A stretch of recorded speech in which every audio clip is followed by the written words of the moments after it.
Abooluganda Mukama yeebazibwe olw'olunaku olwaleero.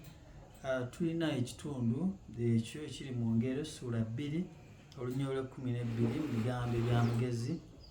Wano wagamba nti okukuwonyanga mu kkubo ery'obubi eri abasajja aboogera eby'ekyejo.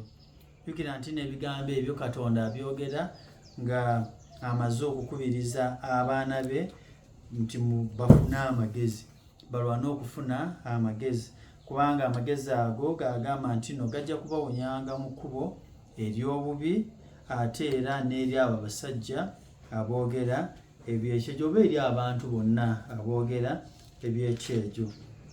Bw'ogattako ebigambo ebyo mu ssuula ey'okuna olunyiriri olw'omukaaga agamba nti amagezi ago togalekanga, nago ganaakukuumanga, ogaagalanga nago ganaakulindanga. Abooluganda, amagezi gonna agoogerebwako Mukama gaatuwa ate gaatukubiriza okubeera nago ge gagannyonnyolebwa mu Yobu 28 nti okutya Mukama ago ge magezi.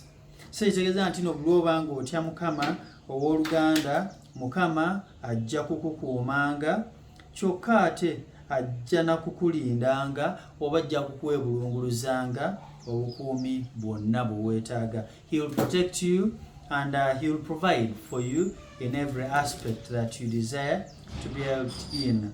Ate era n'agamba mu ssuula ey'omukaaga olunyiriri olw'22 nti bw'onootambulanga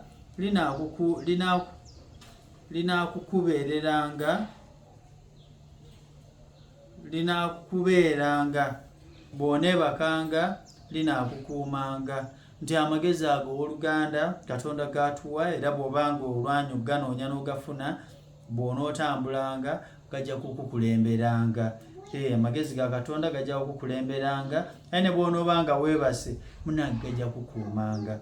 Kale kwe kusaba kwange Mukama atubeera abooluganda, ffenna tunoonye amagezi ago Katonda gaatuwa, Katonda gaabeera nago, ate Katonda gaatuteekedde okutuyamba okuyita mu bintu eby'enjawulo. Kubanga awunse mu lunyiriri olw'22 n'agamba nti era bw'onoozuukukanga linaayogeranga naawe.